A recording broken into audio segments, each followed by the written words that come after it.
Naisip mo na ba kung bakit ang dali nating sabihin na bahala na yung ako bukas diyan? Oo, yung tipong ipapasa mo na lang yung problema sa hinaharap.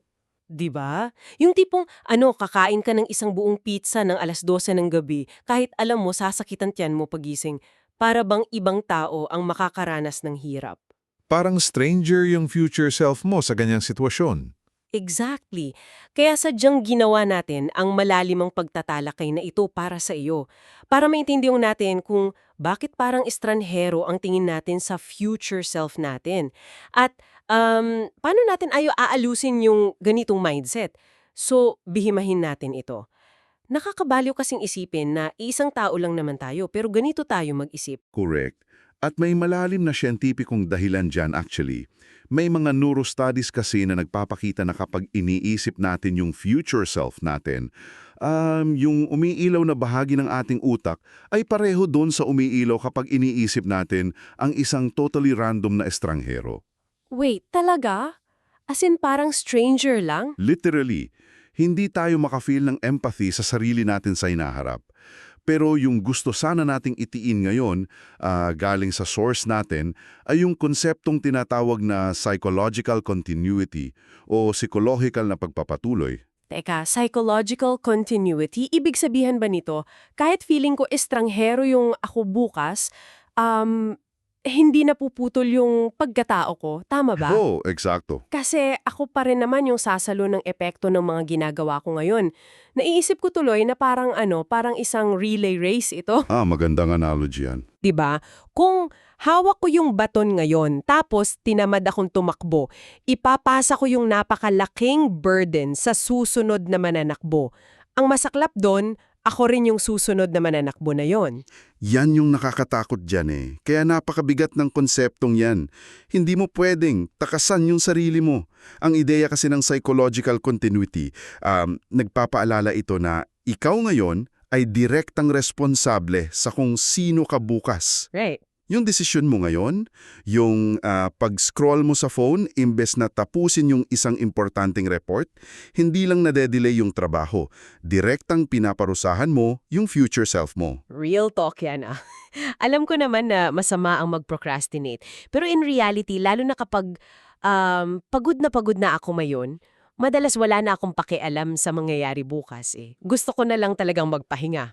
Oo, natural lang din naman yun kasi nga yun yung default wiring ng utak natin. So, kung tayo ang direktang responsable sa taong sasalot ng baton bukas, ano kaya yung pinakamagandang philosophical na framework mula sa ating mga sources para magabayan yung mga desisyon natin ngayon? Paano ba natin ihahack ito?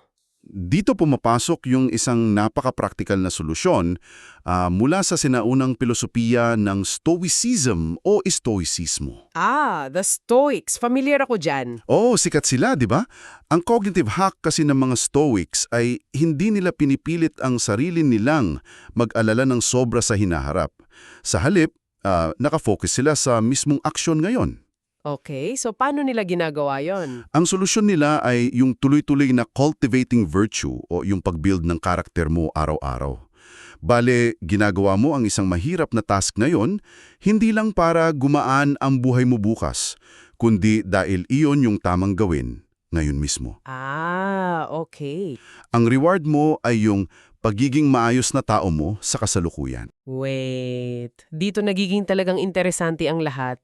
Kasi kapag naririnig ko ang salitang self-care o pag-aalaga sa sarili, ang unang pumapasok sa isip ko ay spa day o panonood ng series maghapon.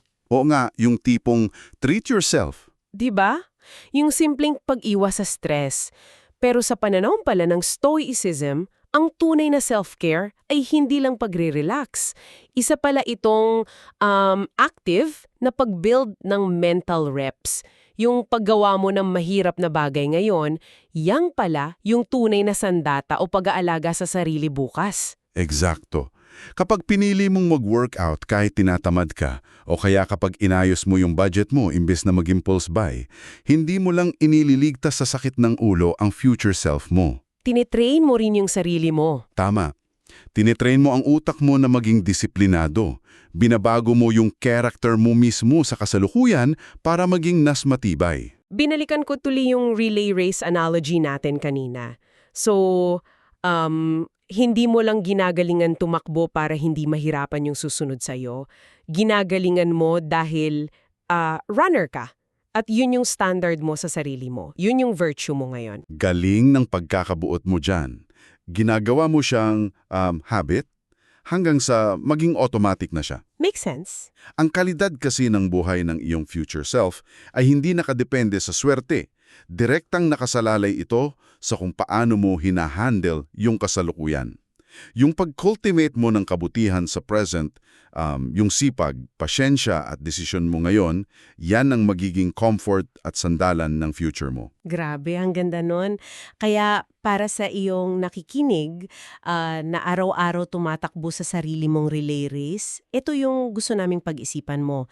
Kung ang iyong kasalukuyang aksyon at kabutihan ang naghahanda sa iyo para sa mga hamon sa hinaharap, aling partikular na gawi na ginagawa mo mismo sa araw na ito ang labis na ipagpapasalamat ng future self mo kapag humarap na siya sa isang matinding pagsubok?